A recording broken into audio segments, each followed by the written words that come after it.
আমার প্রিয় ভাই,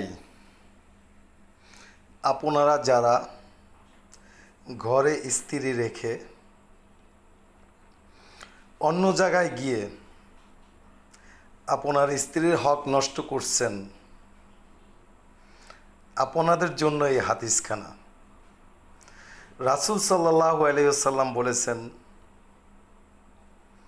কোনো বিবাহিত পুরুষ যদি নিজের স্ত্রীর হক নষ্ট করে অন্য কোনো মেয়ের সাথে খারাপ কাজে লিপ্ত হয়, তার শাস্তি হলো তাকে মাজা পর্যন্ত গেড়ে পাথর নিক্ষেপ করে হত্যা করা। তাই আপনাদেরকে বলছি, সময় আছে, তওবা করে ফিরে আসুন। আল্লাহ পাক রব্বুল আলামিন চাইলে আপনাকে ক্ষমা করে দিবেন। আল্লাহ মহান, আল্লাহ সব গুনাহই মাফ করেন।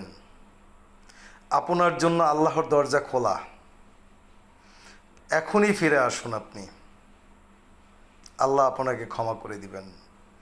এটাই বাস্তবতা।